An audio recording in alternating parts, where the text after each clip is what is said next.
All right, hey, welcome back to the Liverpool Black Men's Podcast.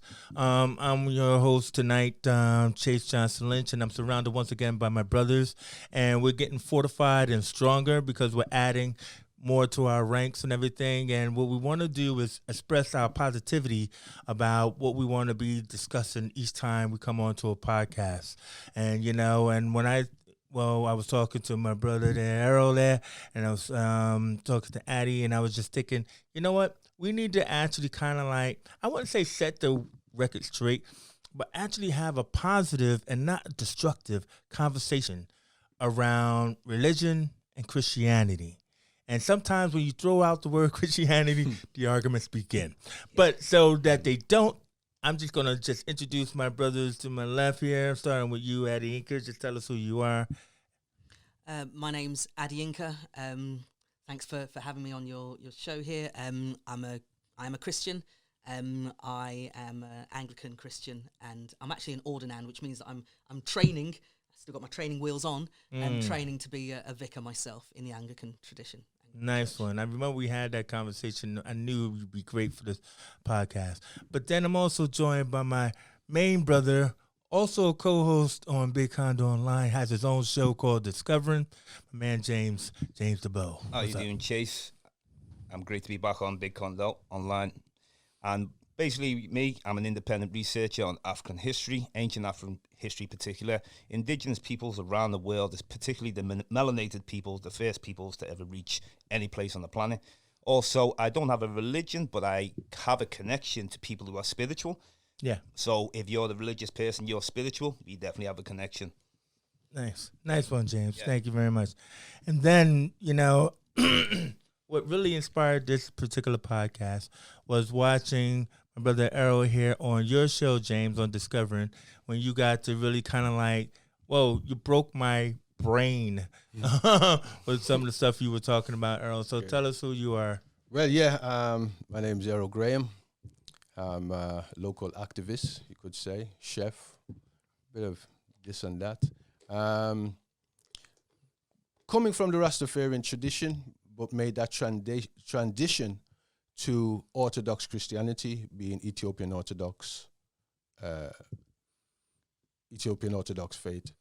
So I'm a member of the Ethiopian Orthodox Church, and obviously you had that discussion with me and James, and we can discuss a little bit about what that means, and go from there. Yeah. Well, I mean, I didn't say what my actual faith was because I'm an American and we're pretty faithless. But beyond that, I grew up as a Roman Catholic, and naturally an African-American church and everything in Harlem and everything. So I grew up on, the Black Christ on the wall and all that, and I'm pretty sure that will come into this conversation.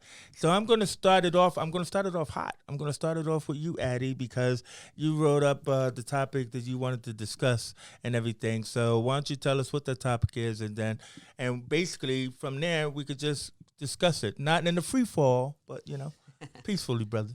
Oh, thank you. I'm really glad and pleased that you were able to accommodate me here this afternoon. But yeah, the topic I wanted to talk about, the title that I came up with was "Christianity is a White Man's Religion." Mm-hmm. And I really wanted to kind of throw that out there because, quite honestly, I have been fortunate enough to live in Liverpool, work in Liverpool, but also work around Europe, around the world, travel different places, both for work and for holiday. And I've been a Christian for almost 25 years, roughly. I'm close coming to. So, my whole life I didn't grow up as a Christian, and I was quite anti-Christian for a number of reasons. We can go into that if you want to later. But when I did speak to people going around the world, a very common reaction that I had from a number of people was like this, like furrowed brow, like can't quite compute. Why are you young at the time, black man, a Christian because, you know, Christianity has got nothing for you. Christianity is a white man's religion. Christianity is used to subjugate black people. Christianity, you know, if you look at all the blonde-haired, blue-eyed Jesus, why would you want to bend the knee and bow down to that? It's just oppression upon oppression. And yeah, I felt like this safe room full of intelligent, questioning and people from different backgrounds, I thought this was a really positive and safe space for myself and for other brothers in the Liverpool area, because we're part of the Liverpool Black Men's Group, to kind of start thinking about this topic. So that's what I want to throw out. Christianity is a white man's religion, and yeah, I'd like to talk that through. I like you to go with that, Errol. I see you moving. Only because it's like it taps into what I liked about what you were telling me or informing me about you know, the covenant and religion stuff that you encountered when you visited Ethiopia. Yeah. So it's kind of like when I've never heard the words Ethiopia equated with Christianity or religion. Okay. So in that aspect, maybe that can help combat, or not really combat, but discuss with the white man's Christianity topic. Yeah, I think it's because people have a lack of history themselves. And the last 500 years of history, which has been mainly European domination, they equate that with Christianity, colonialism, shackled slavery, and these type of things, especially what happened to the people from West Africa going over to the Caribbean. So many blacks equate that with Christianity because they came in the name of Jesus, you know. But to be precise, it's like I just watched something on YouTube earlier on. Somebody sent me sorry, not YouTube, a TikTok, and it was about a guy and his woman who were a different denomination anyway. I don't want to attack anybody, but they would claim they were going to Ethiopia to evangelize the Ethiopians. Whoa! And somebody said to them, it's like going to America and saying, have you seen the Statue of Liberty? Because Ethiopia is the first place of Christianity. It's the first nation to become Christian officially. You know, the first person to, outside of the family of Israel, is recorded in the Bible as an Ethiopian being baptized by the Apostle Philip in the book of Acts, chapter 8, verse 27 to the end. So Ethiopia is one of the first Christian nations in the world, you know, which many people don't realize that Christianity grew up in Jerusalem. It's kind of, we could call it the center of the world because it bridges Europe, Asia, and Africa. So when Christianity started to spread under the Roman Empire, who was in power at that time, the first places it hit, look at the empire that the Romans had in Africa, you know? So from Jerusalem, automatically it went to Asia and it went to Africa. It didn't come to Europe. Well, it went to Rome and it went to Greece. So we're talking about what we call Northern Europe, Britain and these places, much later, you know? But in the first 100 years, 200 years, 300 years, it's in all of North Africa, it's in Egypt, it's in Ethiopia. And these are two of the oldest Christian churches that we still have today, the Coptic Egyptian Church and the Ethiopian Orthodox Church. Yeah. You know? Yeah. Now, what's fascinating about that is because, again, as the American here, I grew up on television, so all my religion comes from televangelism. But in that aspect is that, you know, what you're saying is people are never equating, when we talk about Egypt, when we talk about all these places, they're never equating the fact that they're in Africa. So what we see is a bunch of bronze, heavily tanned white people in the films. And this is what we grow up with. Yeah. And then so what we don't understand is that when I think we were having that conversation earlier is that, you know, these people are indeed black. Now, our world traveler here, maybe you can chime in here, James, on that, because you've been to these places yourself. Well, as far as you're talking to places like Egypt, I haven't actually been to Egypt, but I've done research on it, and there's enough research what we've all done on it to know that the first people there were black people. Yeah. They came from the south. The DNA of the ancient Egyptians is from the south meaning Nubia, Sudan, Kush, Uganda. Sudan, yeah. We're not talking about anywhere in the north. Yeah. So we know that the first people were black people, but we also know that Israel, what we call Israel, was a connection with Egypt. This thing of borders, this is a new thing with borders and that. Yeah, But yeah. people have gone back and forth, just like Ethiopia would go back and forth to the Saudi Arabia, what we call Arabia, back and forth. It's some people, Europeans give a story of like, we all stayed still. And we didn't mix, we didn't share ideas. People didn't learn off Africans, in the last 1,000 years. So it's a big connection. And if you haven't, like Errol said before, the people haven't looked at history due to what's gone on in the last 500 years. And this is another reason why everything's whitewashed. Just same topic as we're talking about Christianity. Literally. Now, from what I've researched, listen to Dr. Yoshi Ben Yachanan and people like that, it's an African religion. Mm-hmm. The same with even Islam, the same with the Hebrew Israelites. It all has its elements back in Africa. The more further we go back, you just see the blacker it gets. Yeah. That's facts. Yeah. So that's just what I'd like to say on that. Yeah. The more further we go back, the blacker it gets. And that's including in places like Asia, the Pacific, Australia, and including parts of Europe. We have Cheddar Man there. He was a black man 10,000 odd years ago. Yeah. I mean, I'm really glad that you said that, because actually when my brother was speaking beforehand, Errol, you were talking about the history of Christianity. I'm a Christian, but I also I recognise the roots of the faith, and the roots of the faith. Because a lot of times when I say the statement to people, it kind of makes people go, but then when you kind of think about it, it makes sense. And I say this statement to people: Jesus wasn't a Christian. Hebrew. He was Hebrew. He was Jewish, and he was brought up in a Jewish tradition. Yeah. He was, there are obviously stories about his birth, where he was born, the town that he came from, and then where he then moved to.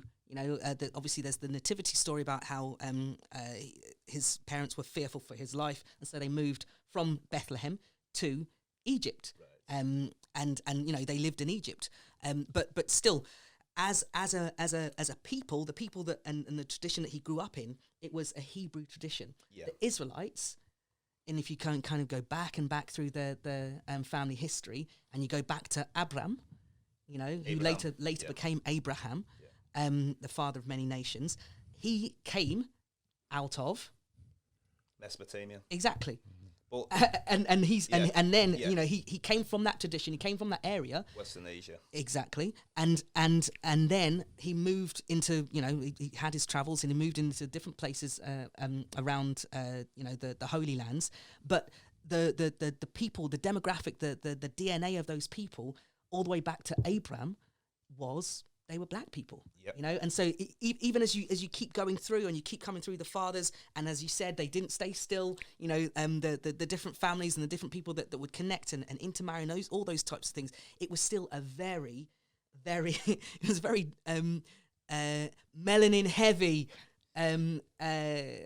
genealogy that our Hebrew nation came from, and then those that were the early disciples of Jesus. Disciples comes from the word mathetes, which people who are students, pupils that lived with and studied with Jesus.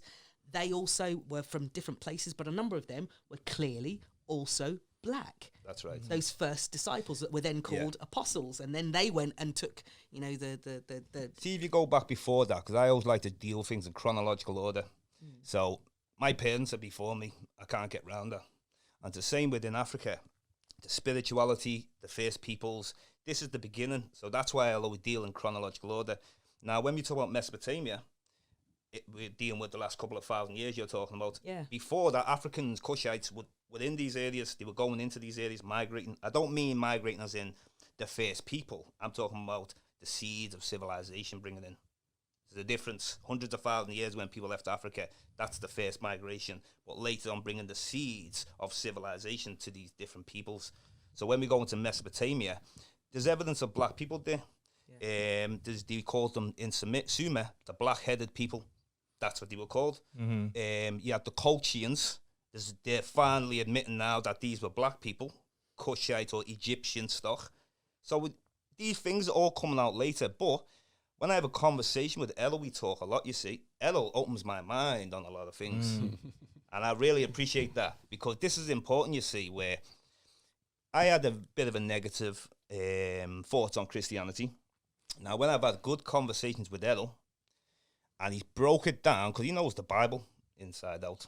So when Errol's explained to me westernized Christianity, and then you've got the Orthodox, and then he explained also, but he can explain himself. So I said, oh, what about the Greeks, the Russians, and, you know, like that. So these little schisms that will come in, but I want you to... Yeah, because like my brother Adeyinka has already explained, that when he even said Christ was not a Christian, what he really means is that Christ, yes, was a Hebrew, a man of Israel, but he was the Messiah in the Hebrew language. Bring that into Greek or English, he is the Christ, the anointed one.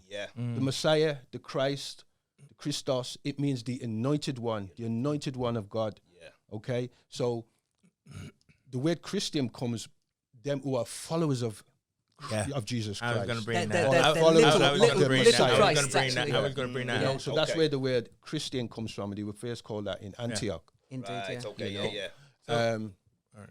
Can I just ask you, because I know you could explain it, and because I was going to say the same thing. Okay. You must have heard of the Council of Nicaea. Yes. So wasn't this now? Here's my perspective as the ugly American. It was in. You're not ugly, bro. All right, I know I'm not. Thanks. In 330 AD. 32 AD. I'm close though, right? Yeah, you're close. Anyway, 332 AD. Some say 325. Oh, whatever, bro.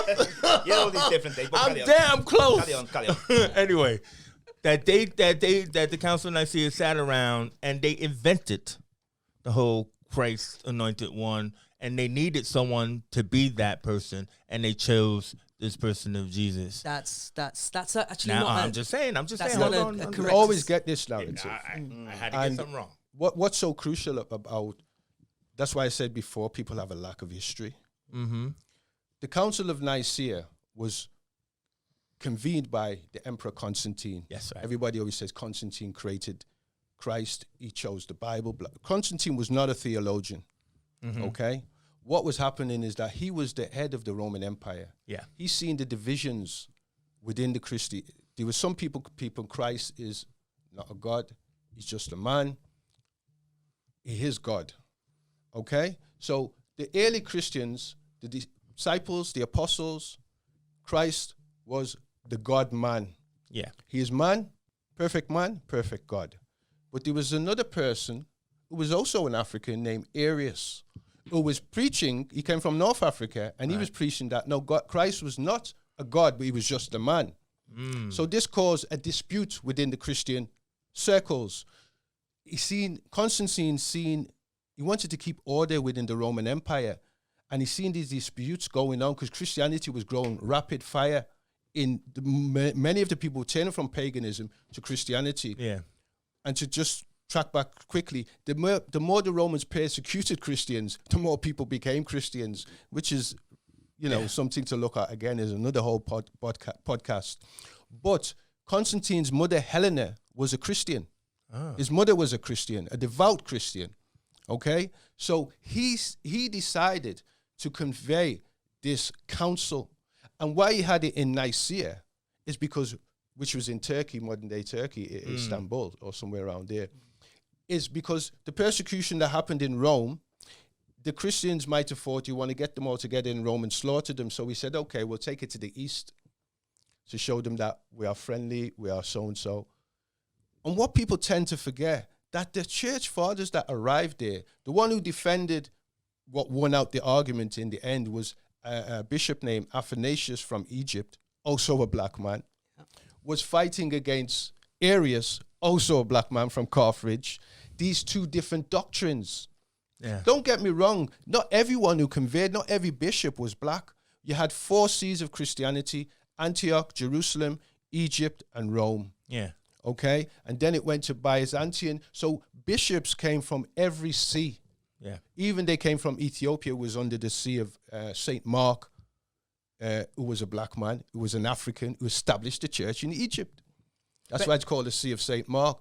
But basically, that council was to decide the theology of what the early Christians believed, what the apostles, and the disciples But it taught. still was 300 years after Christ. Yes. But That what's was my important to understand is that what they weren't doing was inventing something. Oh, what no, they yeah. what No, they were yeah. what But they they were had to deciding to do. choose, like Well, you yeah, said. it's to say, well, okay, within the Hebrew tradition, Yeah. there is. I mean, you mentioned the Greek rendition of Christ, Mm-hmm. but actually Messiah, the Messiah, was within Greek tradition. Yeah.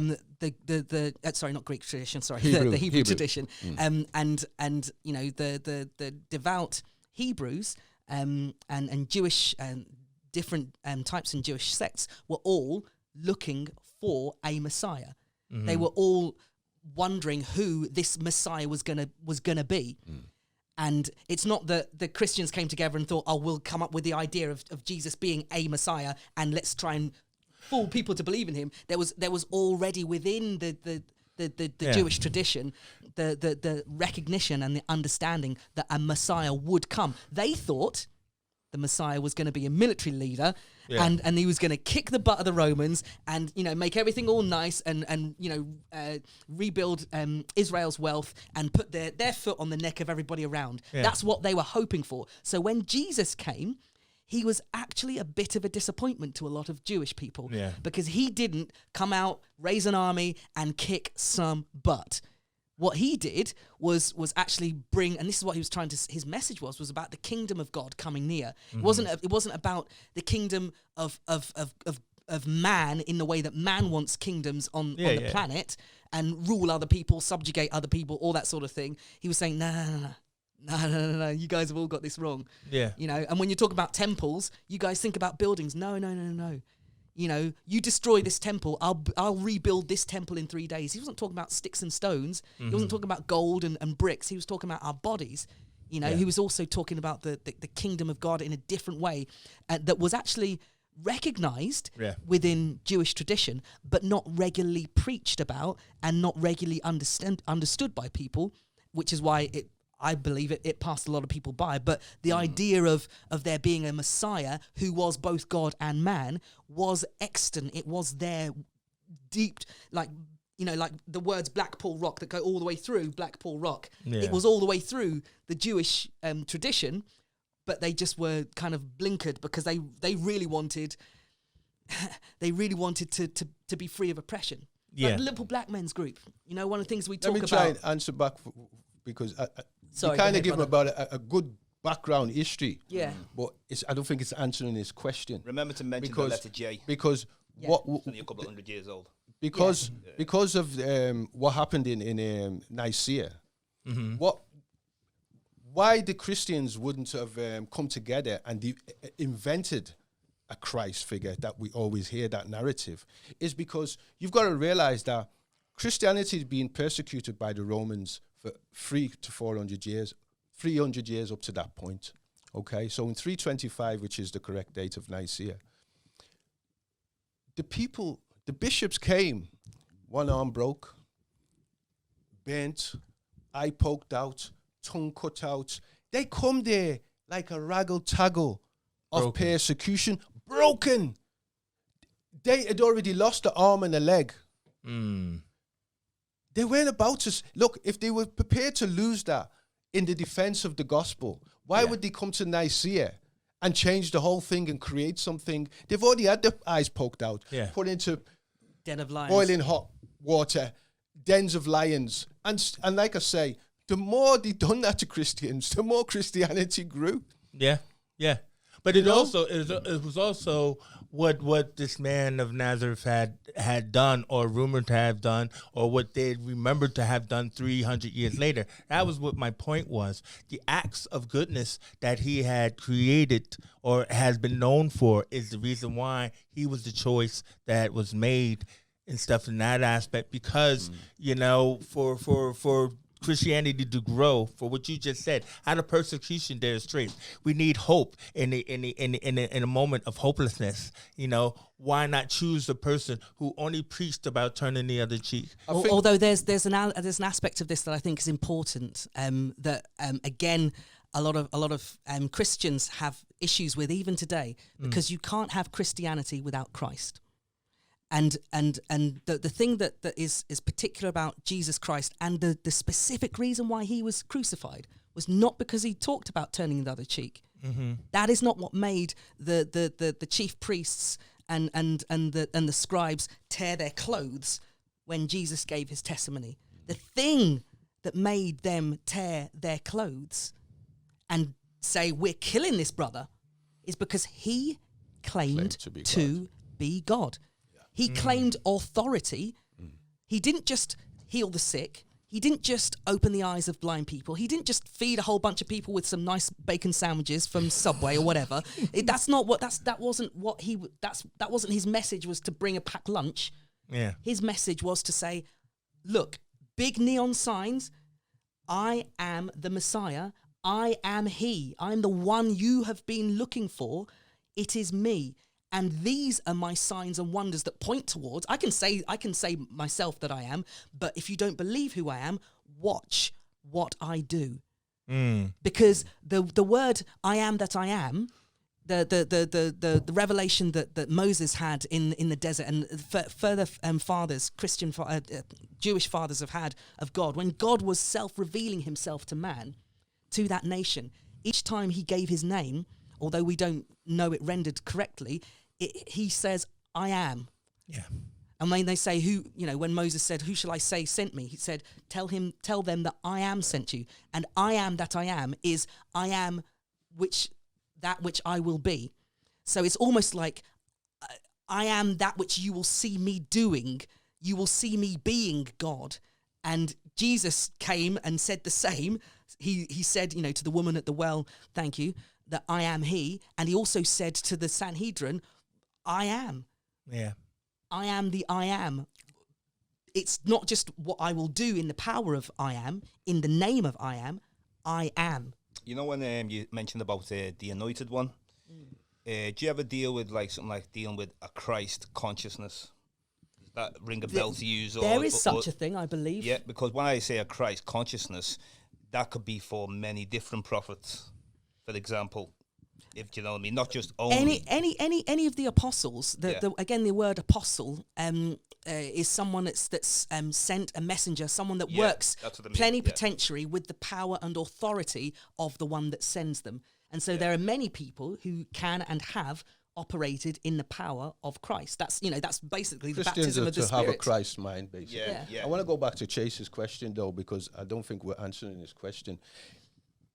The reason why Nicaea was called is because people started to question what Christians believe. Yeah. Prior to people questioning it, Christians knew what they believed. Yeah. And they died for it. You see what I'm saying? That they had faith, that they had faith that Christ was God and man. It wasn't something invented, like Adeyinka has explained beautifully, at Nicaea. It was always there within the Jewish tradition. So that council, it's just like wasn't it fortified there though? No, because Christians already believed it. Yeah, that's true. Well, what about Constantine and everything for everyone else? No, though? his mother already believed it. What they were doing, let me just finish. Okay. What they were doing was expelling the myth that this brother called Arius was saying that Christ was not God. Okay. So there was a small sect that Arius had convinced that Jesus is not God, he's just a man. Yeah. Okay. So that's what, so the whole concept that what we believe from the early days of the apostles, that Christ is the God man, won over because it's always what they believed in the first place. Yeah. Do you understand? So that answers the question of why Nicaea was, and to give us a very small example, when Christianity arrived in Jerusalem and first came up, when they wanted to convert people who were non-Jews, there was a dispute amongst the apostles whether or not the Gentiles, the people who were non-Jews, should be circumcised physically and eat kosher food.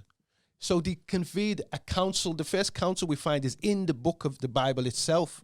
And it was declared that no, they don't need to be circumcised, but it's a circumcision of their heart. Baptism became the new form of circumcision. Right. And also non-Jews didn't have to convert to eating kosher food. Yeah. That's why different Christian nations now eat what they like. They eat what the traditions of their nations, because the commission that was given to the apostles was to go to all nations and preach this word, baptizing them in the name of the Father, Jesus Son, said and Holy specifically Spirit. that it's not what goes into a man that makes them unclean, it's what comes out of yeah. them. Whoa, like his poo. Anyway, so, brothers, we're getting a signal, man. You know, I mean, this was not a heated conversation, but an enlightening one. And I just want to thank you all for joining me here at the table today for this particular discussion. We should have more of these discussions. We don't have just this type of discussion. We talk about every different topic under the sun and everything. But please follow us, you know, when our channel forms out, the Liverpool Black Men's Group and everything. But for now, I want to thank my brother to my left here, Adeyinka. Thank you very much for having me, and thanks for letting us have this conversation in this place with these learned and respectful brothers. I just hope that people also realize that not only can you like and subscribe, but you can also write in the chat, because like these brothers, you know, definitely have something, and I'm always enlightened by their knowledge. So thank you, James. Thank you very much. Glad to be back thank on. you. And we And surely Errol have Graham. to do a part 2 on this, because Well, yeah, you know there's what? a lot Listen, to cover. bro, you know what? You Next need time your we- own thing. Next time, you know what? Next time we could add some spirituality on it. Because We've that's been spiritual because, here all day. Yeah, no, what I mean is like dealing from a beginning of something. Even before man left Africa, man was spiritual. Before they even moved other parts of the world, spirituality is a beginning thing. It's not like a Johnny come lately. Yeah. Do you know what I'm saying? No, definitely. Yeah. I mean, I remember we had that discussion before, and definitely needs to be enlightened more again. But I also want to thank my man Jay Blaze for being at the desk for us and everything. So once again, this is the Liverpool. Big up, Jay. Cheers, buddy. Thank you. This is the Liverpool Black Men's Group. This has been our discussion on Christianity. Hope you enjoyed it as we have done. So until the next time, see you again. Peace out. Peace.